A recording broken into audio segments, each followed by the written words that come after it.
Hello friends, this is Sonal's channel. Welcome to all of you. Stay home, stay safe. आज हम बात करेंगे corona virus के airborne infection की।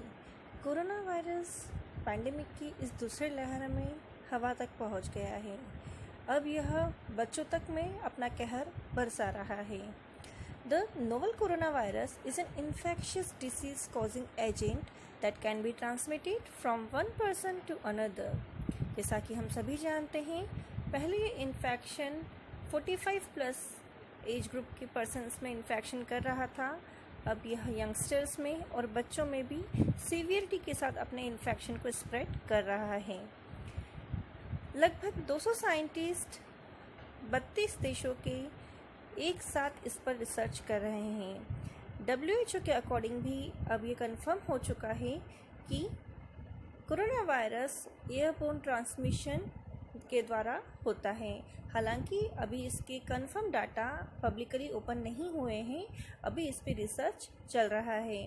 पर पर्सन टू पर्सन कांटेक्ट अगर क्लोज कांटेक्ट होता है तो इसका एयरबोर्न ट्रांसमिशन रूट पॉसिबल है।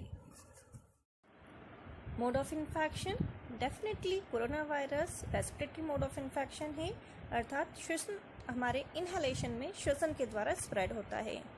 Chiefly the corona virus is spread by breathing, that means श्वसन सांस अंदर लेना, टॉकिंग बात करना, कफिंग कफ के द्वारा, स्नीजिंग दैट मीन्स छींकने के द्वारा, और वाया एरोसोल्स। एरोसोल्स ऐसे छोटे इन्फेक्शियस पार्टिकल्स होते हैं जो इन्फेक्शन करते हैं। Generally aerosols are the particles which are 5 micron in size, मतलब 5 माइक्रोन साइज के होते हैं।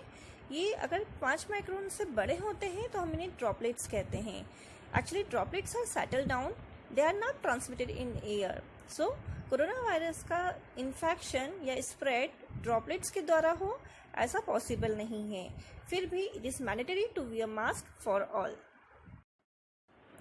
एयर के द्वारा इसका ट्रांसमिशन कैसे होता है? इट मे बी डायरेक्ट और इनडायरेक्ट। डायरेक्ट कांटेक्ट या डायरेक्ट ट्रांसमिशन ड्रॉपलेट्स के द्वारा होता है।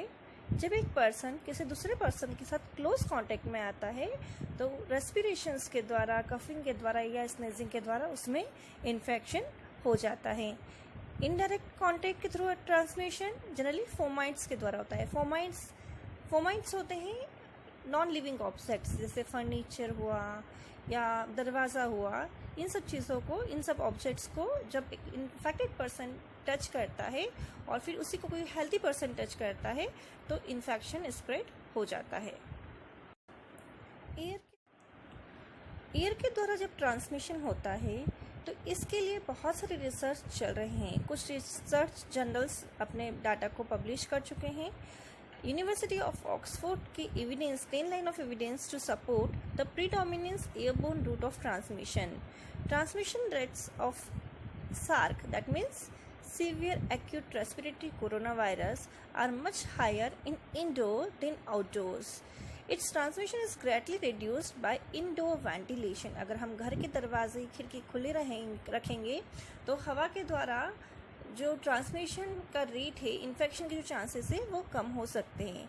फॉर एग्जांपल अगर हमें रसना पीना है तो हम 1 गिलास पानी में रसना घोलेंगे, that will be more better, या एक बकेट में हम उस रसना का एक छोटा सा भाग उसमें मिक्स करेंगे, व्हाट विल बी बेटर। छोटे से ग्लास में जल्दी स्प्रेड हो जाता है। इसी के हिसाब से कोरोना वायरस अगर हम कंपेयर करेंगे तो कोरोना वायरस का इन्फेक्शन या हम ट्रांसमिशन की बात करें तो क्लोज रूम में या एक छोटे से रूम में, बंद रूम में इसके इन्फेक्शन के चांसेस ज़्यादा है बजाय खुली हवा में। इसलिए आपको घर के दरवाजे वगैरह खुले रखने चाहिए। Asymptomatic transmission of this COVID from one person to another person, or we can say the healthy person or a person which have no symptoms, asymptomatic persons which is not coughing or which have no symptoms have transmitted it at least 40%। मतलब ऐसे व्यक्ति जो कोई symptom नहीं show कर रहे हैं उनकी वजह से संक्रमण 40% तक होता है। Now we are discussing preventive measures. Whether the infection is airborne or not, we must take precautions which are as follows. First, mask wearing.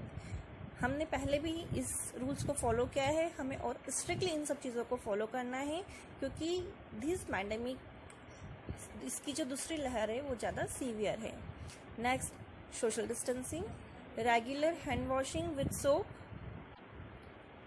Sanitisation, ventilation in closed space, air filtration if possible, for example in hospital, वहाँ air purification के लिए हम device use कर सकते हैं, and reducing crowding and the amount of time to spend with others.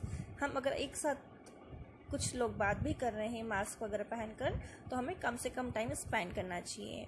Wearing mask whenever you are indoor and infection exist, अगर आप घर पर हैं और घर पे कोई कोरोना संक्रमित व्यक्ति है तो आपको घर पर भी मास्क लगाना ज़रूरी है। Use high grade PPE kit for health care staff, hospitals के लिए ये ज़रूरी है। According to Lancet research, they published their data in article on 31st April 21. According to that, air transmissions is possible. Research of UK, USA and Canada review published data of 10 line of evidence to support airborne route. The evidence supporting airborne transmission is overwhelming, and supporting large droplets transmission is almost non-existent.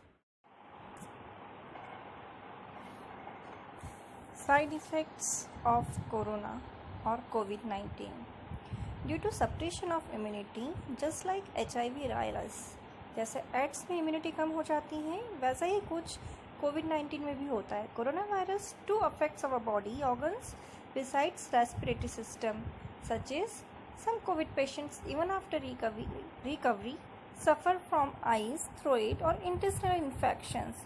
कुछ को आँखों में जलन होने लगती है या पेट दर्द होने लगता है, ऐसे कुछ साइड इफ़ेक्ट्स देखने में आते हैं।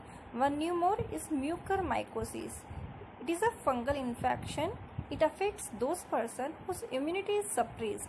जिनकी इम्यूनिटी कम हो जाती है उन्हें फंगस इन्फेक्शन होने के चांसेस ज़्यादा रहते हैं।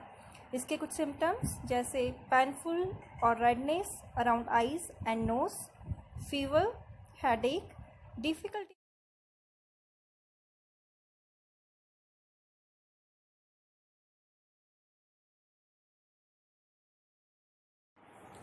कोविड-19 के साइड इफ़ेक्ट्स अधिकतर उन लोगों को होते हैं जिन्हें पहले से कुछ प्रॉब्लम है, जैसे डायबिटीज़ पेशेंट्स। कभी कभी स्टेरॉइड का ओवरडोज देने से या फिर अधिक ज़्यादा डरने से, जिसे हम बोलते हैं हाइपोक्सिया, इन पेशेंट्स का शुगर लेवल बढ़ जाता है और जिससे कोविड-19 के कॉम्प्लिकेशंस और बढ़ जाते हैं।